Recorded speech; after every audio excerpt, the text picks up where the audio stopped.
ሰላም ጤና ይስጥልን ተመልካቾቻችን ከአንከር ሚዲያ ዝግጅት ክፍል ያክብሮ ሰላምታችንን እናቀርባለን። የአማራ ፋኖ ብሔራዊ ንቅናቄ ዛሬ በይፋ ተመስርቷል። የአማራ ፋኖ ህዝባዊ ድርጅትና የአማራ ፋኖ ብሔራዊ ኃይል በጋራ ሲያደርጉት የነበረውና ለረጅም ጊዜም ሲካሄድ የቆየው የአንድነት ምክክር በመጨረሻም ተሳክቶ በዛሬው ዕለት እንደ ኢትዮጵያ አቆጣጠር ጥር 9 ቀን 2018 ዓ.ም የአማራ ፋኖ አንድ ሆነዋል። ይህንን አስመልክቶ የአማራ ፋኖ ብሔራዊ ንቅናቄ መግለጫ ሰጥቷል። የእንኳን ደስ ያላችሁ መልእክት ንቅናቄው አስተላልፏል። በተለያዩ መድረኮች ጉዳዩን በተመለከተ የአማራ ህዝብ የትግሉን የሚደግፉ ኢትዮጵያውያን በሙሉ የደስታው ተጋሪ በመሆን መልካም ምኞታቸውን በመግለጽ ላይ ናቸው። ጉዳዩን አስመልክቶ ከዘውትር ተሳታፊያችን ጋር ቆይታ አድርጋለሁ። እንግዲህ ዛሬ የሰማነው ዜና ማርሽ ቀያሪ ነው፣ ታሪክ ነው ዛሬ የተጻፈው። የአማራ ህዝብ ትግል ተሰብስቦ በአንድ ቋት ውስጥ ገብቷል። እንዴት አየኸው? መሳይ በመጀመሪያ ደስታዬን መግለጽ እፈልጋለሁ። የአማራ ህዝብ በከፍተኛ ምጽ የወለደው ትልቅ ድርጅት ዛሬ በጣም በርካታ ጓዶች፣ ጀግና ታጋዮች ተሰውተው ከፍተኛ ዋጋ ከፍለው የመሰረቱት ድርጅት ከታች ወደ ላይ ሰንሰለት ሰርቶ እዚህ ደረጃ ላይ በመድረሱ በጣም ደስታዬን መግለጽ እወዳለሁ። ግን ገና ከጅምሩ የአገዛዙ ጦርና የብልጽግናው አገዛዝ በአማራ ክልል በ15 ቀን ጊዜ ውስጥ ሱሪውን አስፈታለሁ ብሎ የሀገሪቱን እዞች በሙሉ ወደ አማራ ክልል ልኮ ከፍተኛ የሆነ ዘመቻ አድርጎ ነገር ግን በየቀኑ ማለት በሚያስችል ደረጃ ከወረዳ ከቀበሌ የጀመረ አደረጃጀት በአማራ አጠቃላይ በሁሉም ቀበሌዎች ላይ የሚገኙ የቁርጥ ቀን ጀግና አማራ ልጆች በወረዳ ደረጃ ተደራጅተው የአገዛዙን ጦር ለአንድ ሳምንትና ለሁለት ሳምንት አበራይተው በከፍተኛ ደረጃ መተውት እንደነበረ ይታወቃል። በኋላ አደረጃጀቱ በወረዳ ደረጃ በመሆኑና የእዝ ጠገገት ባለመኖሩ ምክንያት ከፍተኛ ዋጋ ተከፍሏል። ነገር ግን የአገዛዝ ጦርን ተከትሎ ከፍተኛ ማጥቃት አድርጎ ሳይሳካለት ለ10 ተከታታይ ጊዜ ዘመቻ ስም እየሰጠ የአገሪቱን 10 እዞች በአማራ ክልል አሰማርቶ ለማጥፋት ሙከራ አድርጎ ነበረ። ነገር ግን እነሱ እየፋፉ የአገዛዝ ጦር እየደከመ ፋኖች እየደረጁ ልባቸው እየሰፋ የክልሉን አካባቢዎች እየተቆጣጠሩ ከመምጣታቸው በተጨማሪ ምናልባትም ከ100 እና ከ200 በላይ የሚሆኑ የፋኖ አደረጃጀቶች በአንድ ተሰባስበው እንግዲህ መጨረሻ ላይ ዛሬ ትልቅ የሆነ ድርጅት መስርተዋል።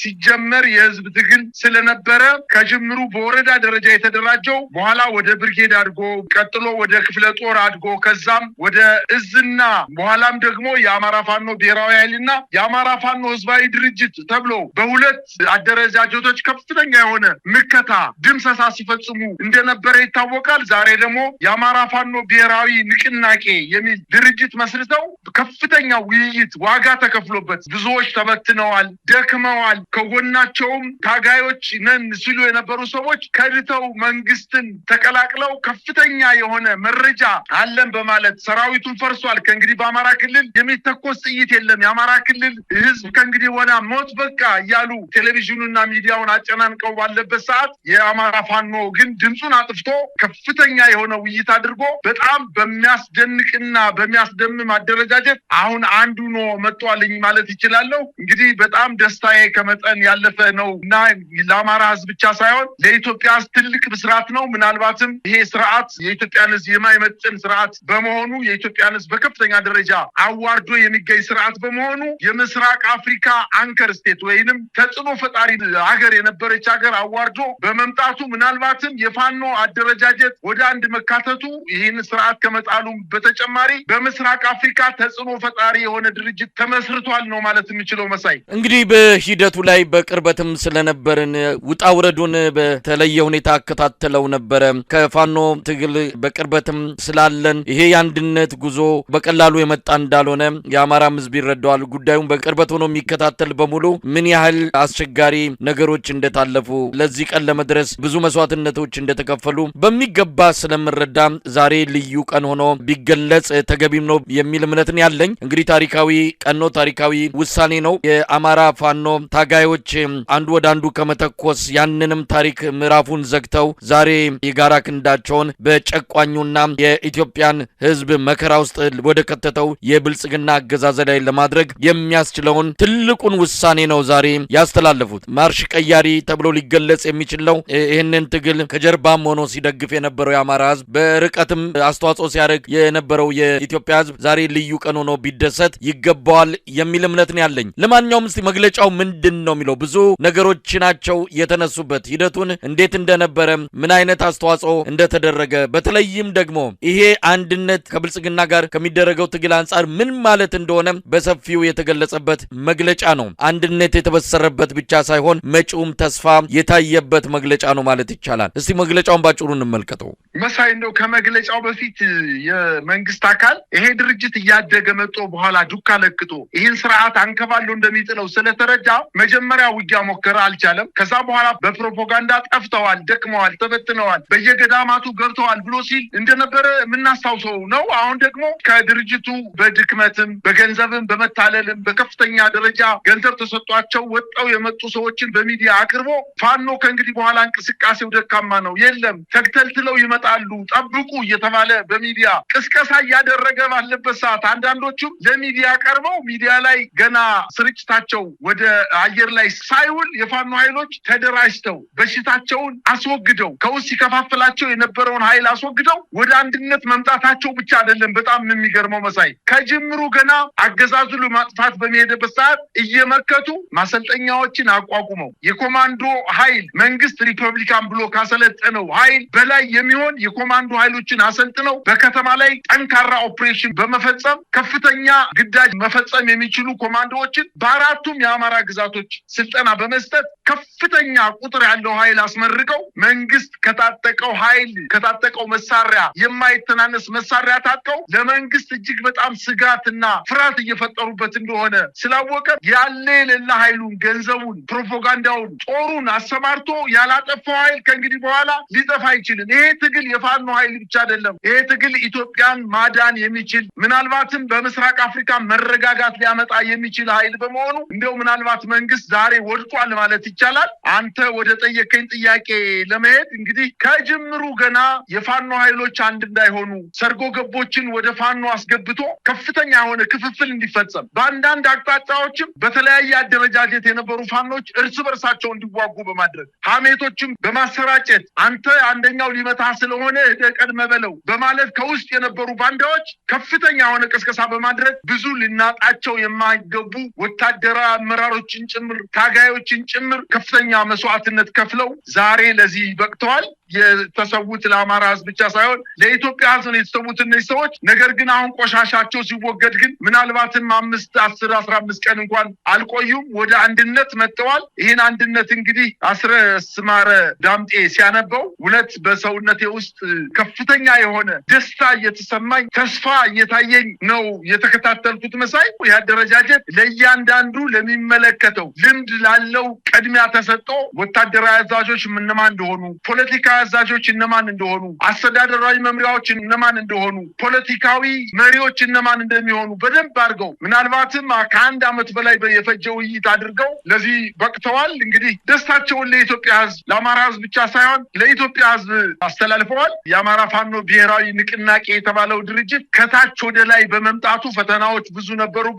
ከፍተኛ መስዋዕትነት ተከፍሎ ነው እዚህ የደረሰው። አሁን ከእንግዲህ በኋላ የአማራ ሕዝብ የሚያርፍበት ጊዜ የበለጠ ትግላችንን አጠናክረን የአማራን ሕዝብ ሙሉ በሙሉ ነፃ የምናወጣበት ጊዜ ቅርብ መሆኑን በማለት ለአማራ ሕዝብ ብቻ ሳይሆን ለኢትዮጵያ ሕዝብ ተስፋ ሰጥተዋል ማለት እችላለሁ። መሳይ ከመግለጫው ላይ አንዱን አንቀጽ በማንበብ ነው ወደሚቀጥለው ሐሳብ የማልፈው። እንግዲህ የፋኖ አደረጃጀት በጣም የተበታተነ እንደነበረ ይታወሳል። ያ ተሰብስቦ በመጨረሻም 2 ትልልቅ ድርጅቶች መፈጠራቸው ይታወቃል። እነዛ 2 ድርጅቶች ደግሞ ዛሬ ወደ አንድ መጥተዋል። በዛን ወቅት ላይ የተደረጉት መስዋዕትነቶች አገዛዙ ላይ ምን ያህል በትር እንዳሳረፉና አገዛዙን በምን ያህል ጭንቀት ውስጥና መዳከም ውስጥ እንደከተቱት የሚታወቅ ነው። ያንን በተመለከተ ከመግለጫው ላይ አንድ አንቀጽ አነባለሁ። ባለፉት ጊዜያት ባልተማከለ አደረጃጀት በቁርጠኝነት በተከፈለው የህይወት መስዋዕትነት የተገኙ ድሎች ያገዛዙ የስልጣን ምንጭ ሆነውን የመከላከያ ሰራዊት በማፈራረስ አገዛዙን ተራ የ4 ኪሎ ሸማቂ እንዲሆን አድርገነዋል። ትግሉ ያልተማከለ አደረጃጀት ስልትን መጠቀሙ ተለዋዋጭና ለአገዛዙ እንዳይመች በማድረግ በአጭር ጊዜ አገዛዙን በማንሰራራበት ደረጃ ማዳከም ተችሏል። የአገዛዙን ጀነራሎች የጦር አዛዥነታቸውን ረስተው ምላሳቸው ብቻ የቀራቸው ተራ ካድሬዎች አድርገናቸዋል። የትግሉ መጀመሪያው ምዕራፍ በድል በመጠናቀቁ የአገዛዙ ሰራዊት በመፈራረሱ ፋኖ ወደ ተተኪ ሰራዊትነት ማደግ ስላለበትና ፖለቲካውን አደራጅቶ መምራት በማስፈለጉ አንድ የፋኖ አደረጃጀት ለመፍጠር በተደጋጋሚ ጥረቶች ተደርገዋል። በሂደቱም የትግሉ የእድገት ደረጃ የራሱን ድርሻ የሚወስድ ቢሆንም ነባር የተቃርኖ ቅኝቶችና ሰራጊ የፍላጎት ቡድኖች ጣልቃ ገብነትና መርዛማ የጠላት እጆች ዋና ፈተናዎች ነበሩ። እነዚህን ሁሉ ውስጣዊና ውጫዊ ችግሮችን ተቋቁመን በዚህ የተባረከ ቀን ዛሬ የአንድነት ሪቫን ተቆርጧል። ፋኖ አንድ ሆኗል።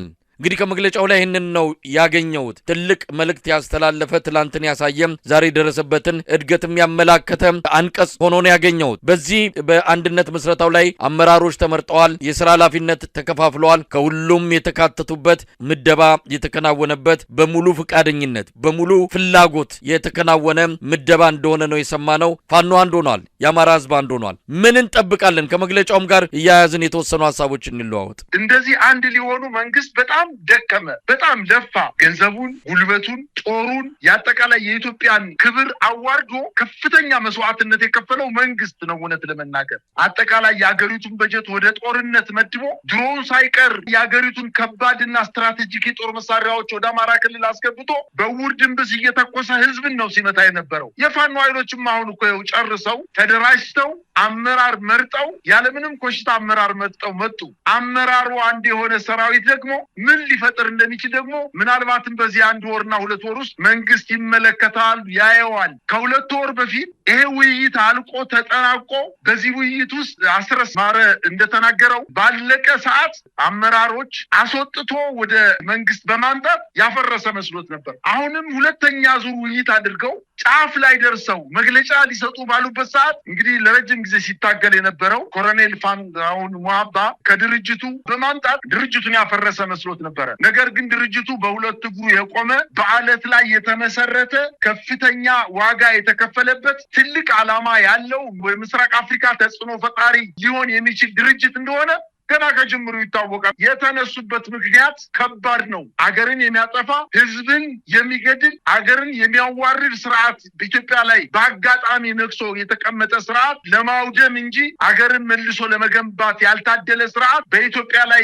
ለረጅም ጊዜ መቆየት የለበትም በማለት ወደ ትግል ሲገቡ ምናልባትም ጠቅላይ ሚኒስትሩ እንደተናገረው በቁመ ጠብቀኝና በ30 እና በ10 በ5 ክላሽ የወጡ ኃይሎች ዛሬ አፍንጫውን እየተረገጠ ሲመታው እየተደናበረ በትናንትና ሁለት ሳህላ ሰይምት የሚባል ወረዳ ላይ የራሱን ሚኒሻ በአዳራሽ ተሰብስቦ ውይይት እያደረገ ለዘመቻ ስልጠና ተሰጧቸው ወደ ዘመቻ ሊሄዱ የነበሩ በመቶ የሚቆጠሩ የራሱ ሚኒሻዎችን በድሮን መግደል የጀመረው እኮ ከፍተኛ ድንጋጤ ውስጥ ስለገባ ነው። ከእንግዲህ ስርዓት በፋኖ ፊት ቆሞ ሊዋጋ የሚችል ኃይል ሊሆን አይችልም። ፋኖች ከዚህ በፊትም በመካከላቸው በተፈጠረው ክፍተት ካልሆነ በስተቀር እርስ በርሳቸው አልፎ አልፎ ውጊያ በመፈጸሙ ሰራዊቱ ወጣቱ ወደ እነሱ እንዳይሄድ ወደ ትግል እንዳይገባ ያደረገበትን ምክንያት አሁን ቀርፈው አንዱ ነው በመምጣታቸው የአማራ ህዝብ ብቻ አይደለም፣ ምናልባትም በደቡብ በአርባ ምንጭ በሳውላ እስከ ኦሮሚያ ድንበር ጫፍ ድረስ የፋኖ ኃይሎች መቼ ይመጡልናል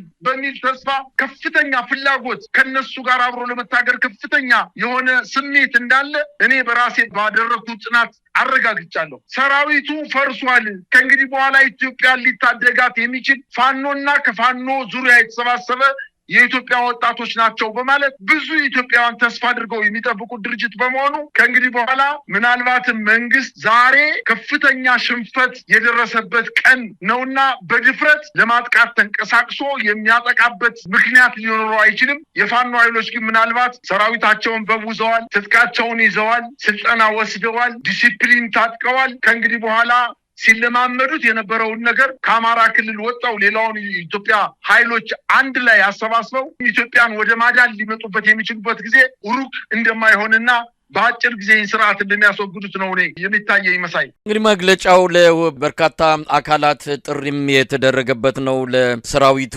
ለፋኖ ሰራዊት ማለት ነው። አሁን እንግዲህ አንድ ሆኗል። ከዚህ በኋላ የከሌ የዚህ የሚባል የለም። ፋኖ አንድ ሰራዊት አንድ እዝ ውስጥ ገብቶ ነው የሉና ተጋድሎውን የሚቀጥለው። ለዚህ ሰራዊት እንደዚሁ ጥሪ ተደርጓል። ለአማራ ህዝብ፣ ለኢትዮጵያ ህዝብ፣ ለዓለም አቀፉ ማህበረሰብ፣ በውጭ ለሚገኙ ኢትዮጵያውያን በሙሉ ከእንኳን ደስ አላችሁ መልካም ምኞት መግለጫ ጋር እንደዚሁ የተለያዩ መልእክቶች የተላለፉበት ነው። ሰሞኑን የአዲሱን የብሔራዊ ንቅናቄ አመራሮችን አግኝተን ስለተፈጠረው ንቅናቄ እንደዚሁም በቀጣይ ስለሚኖረው አጠቃላይ የትግል እንቅስቃሴ መግለጫ እንዲሰጡን ቃለ መጠይቅ እንዲሰጡን የምናደርግ ይሆናል። በመጨረሻ ምን ማለት ይቻላል? እንግዲህ አገዛዙ መንደር እንዲህ አይነቱ ነገር ትልቅ ድንጋጤ ሊፈጥር እንደሚችል ይታመናል። ፋኖ ከምንም በላይ ከመሳሪያም ከታጠቀው የተለያዩ መሳሪያ አይነቶች በላይ የሚበጀውን የሚያስፈልገውን ነው ዛሬ ታጠቀው።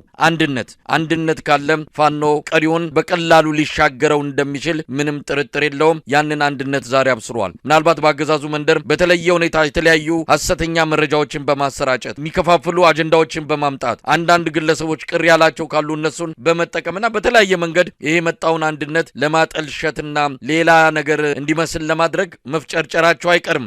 ችግር ያለበት ወንፊቱ አጣርቶ በመጨረሻም እስከ ቀራኒዮ እስከ ትግሉ መጨረሻ ድረስ የሚጓዘውን ይዞ ዛሬ ከመጨረሻ ውሳኔ ላይ ደርሷል። ከዚህ በኋላ የሚንጠባጠብ አይኖርም። ለማንኛውም ምን እንጠብቃለን? በግራ በቀኝ መሳይ ገንዘብ የሚያታልለው ተታሎ ይሄዳል። ከዚህ በፊትም ሄዷል። በታሪክም እንደዚህ አይነት ድርጊቶች ተፈጽመዋል። ስልጣን የሚፈልግ ሰው የብልጽግናን ስልጣን የሚፈልግ ሰው መምጣት ይችላል። አጠቃላይ የስርዓቱን ማታለያ መንገዶች ተጠቅሞ ስልጣን አላገኘሁም ብሎ አኩርፎም ወደ መንግስት ሊመጣ የሚችል ኃይል እንዳለም ይጠበቃል። ይሄ ነገር የተለመደ ነው። ከዚህ በፊትም በርካታ ጊዜ መንግስት ሰርጎ ገቦችን አስገብቶ ፋኖን ለመበተን ከፍተኛ ጥረት አድርጓል። አላፈረሳቸውም። ጉልበታቸው እየጠነከረ ልባቸው እየደነደነ ቁጥራቸው እየበዛ ገደልኳቸው ሲል በተንኳቸው ጠፉ ሲል እነሱ ግን ቁጥራቸው ከመብዛቱ በተጨማሪ ከሱ በላይ ምክንያት ይዘው አፍንጫው ስር ላይ እዚህ በደብረ ዘይትና በሞጆ በመታራ አፍንጫቸውን ድረስ እየመጡ የኃይሉን እየመቱት እንደነበረ ይታወቃል። በተበተነ ኃይል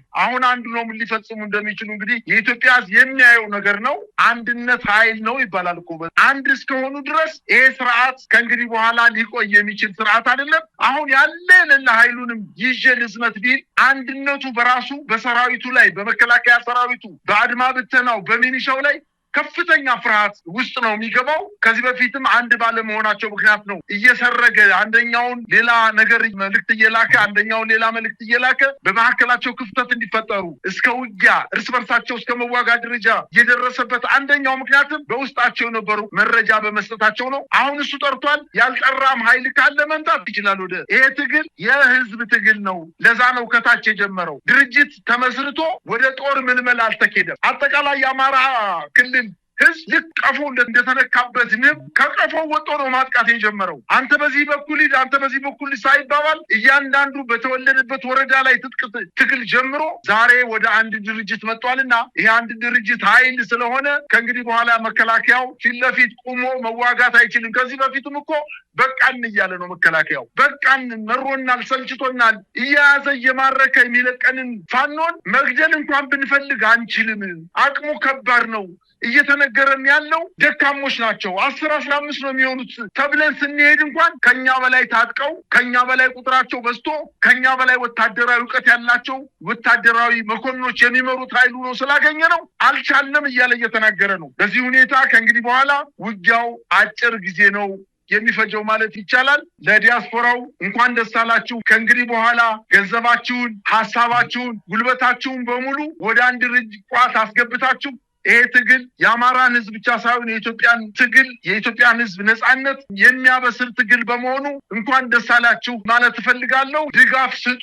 የኢትዮጵያ ህዝብም ቢሆን የፋኖ ኃይሎች እንቅስቃሴ በሚያደርጉበት አካባቢ ድጋፋችሁን አስፍታችሁ በትልቅ ተስፋ በአጭር ጊዜ ውስጥ ይህ ስርዓት እንዲወድቅ ለማድረግ አሁንም ድጋፋችሁን እንዳታቋርጡ። ትልቅ ተስፋ የሆነ ድርጅት ስለተፈጠረ ይሄን ድርጅት ከመደገፍ ወደኋላ እንዳትሉ ማለት ነው የምችለው። መሳይ እንግዲህ የአማራ ፋኖ ብሔራዊ ንቅናቄ በይፋ መመስረቱን አስመልክተን ያዘጋጀነው ልዩ ጥንቅር ነው። ቀደም ሲል እንዳልኩት አመራሮቹን አግኝተን የምናቀርባቸው ይሆናል። ይሄ ዕለት ታሪካዊ ሆኖ ተመዝግቧል። በድጋሚ ለዚህ አንድነት መምጣት አስተዋጽኦ ያደረጉ በቅርበትም የምናቃቸው ነገ ከነገ ወዲያ ታሪካቸው በይፋ በስፋት በዝርዝር የሚገለጽ ይሆናል። እነሱንም ጭምር ምስጋና ሊቀርብላቸው የሚገባ ጉዳይ ነው። በጣም አመሰግናለሁ። እግዚአብሔር ይስጥልኝ።